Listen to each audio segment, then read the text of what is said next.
Before we go any further, allow me to make an announcement. All this week, I will be giving reviews of films that have been coming out lately that I have missed due to one reason or another. This is films like Monsters University, World War Z, White House Down, all those movies because I got a gift card. Now, the question is, what films do you want me to review? Because otherwise, I'll put these reviews up, and I don't know if anyone's going to care. So in the comment section below, besides saying if I'm bullshit or not about this week's box office numbers, tell me what movies you want me to review that are out right now. So without further ado, let's cue title scene!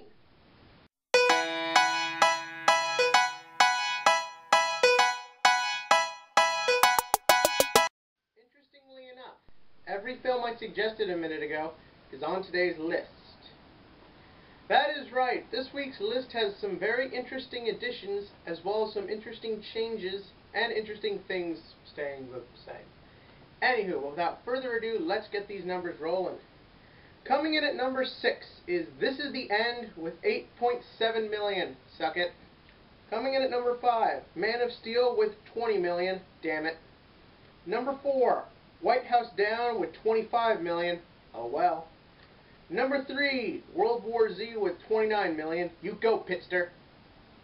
Number 2, The Heat with 40 million. Bring on the heat. And number 1, Monsters University with 46 million. Booyah. That's right. So as you can see, things are changing in the world of the box office. In that, for the first time ever in summer, and what feels like forever, a superhero movie isn't completely controlling everything. But it's still Pixar, so without further ado, let's see why. This Is the End has officially dropped down to 6th place. Took it long enough. I did not care for or like this film, and it's a comedy. Realistically, people mostly ever care about the newest comedy that's in. Rather it's good or not. I'll get to that in a minute. But this is a film, it was a fad, it had some interesting ideas, some okay jokes. But time has run out. And not just for everyone in that movie or their careers. Then, at number 5, Man of Steel is 5!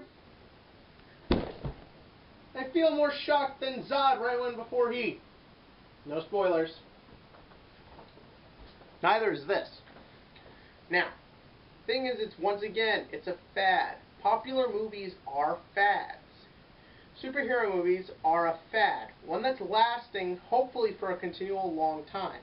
But the thing is, Man of Steel, it's had its time. It's still doing amazing worldwide, but for American audience, they're just ready for the next thing. It's not like the Avengers, where it's totally just in your face all the time. Granted, that's what the action feels like. And the thing is that it takes a few minutes to be something separate and different, so it just kind of rolls on by.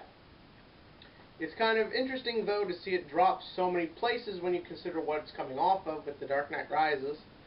But that's what's happened. And, sadly enough, it does make sense. Number 4, the newbie, White House Down, a.k.a. Rip-Off of Olympus Has Fallen. Now, White House Down has a couple interesting things against it. This film is not getting very positive reviews. It just seems to be a normal violent shoot-'em-up movie, White House style, but that's already been done this year. It's getting its appeal because it's got Channing Tatum, Jamie Foxx, and the rating is a little bit lower. Other than that, it's just like Olympus Has Fallen. People have seen it already this year. They're just seeing it with a different cast and a little bit different of style doing it. Ah, well, hopefully the kid from Dark Knight Rises will bounce back.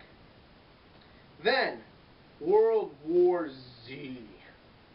For a pit movie, this is doing great.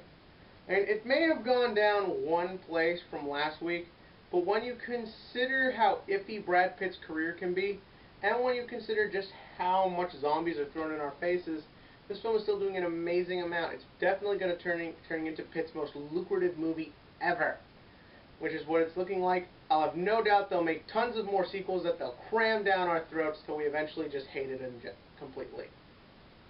Then, at number 2, The Heat!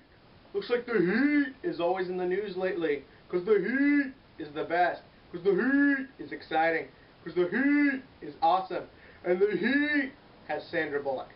This film, it's kind of interesting. A lot of people heard about it at the beginning of the year and thought, oh my god, what a fun-looking comedy.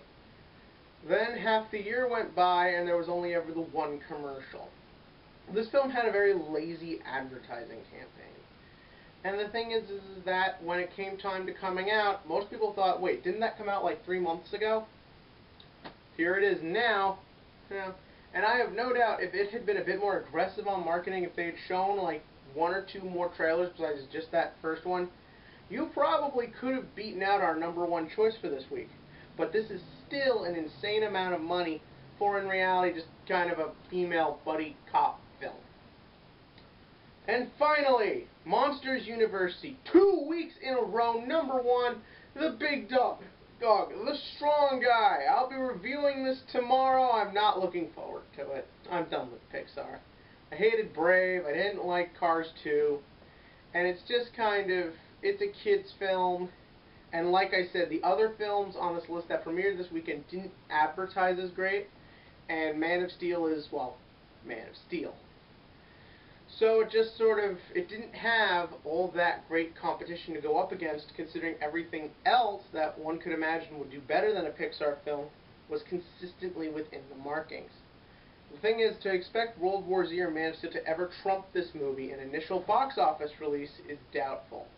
To believe The Heat or White House Down, which one had a bad ad campaign and the other has nothing original in it, to have trumped this film was impossible. So the thing is that right now, once again, Disney and Pixar is running unopposed because there's just nothing to fight them. The way it goes, I'm sorry, it's just that. But this weekend things are going to change because you've got Despicable Me 2 coming out. I've never seen Despicable Me 1, but the thing is, once again, it's a kid family film, so it can take on those monsters right at the helm as #1. And let's face it, Steve Carell's character in the movie looks way scarier than Billy Crystal in Monsters. That is true. I've had those nightmares. Anywho, leave in the comment section below films you want me to review this week, because I am here for you.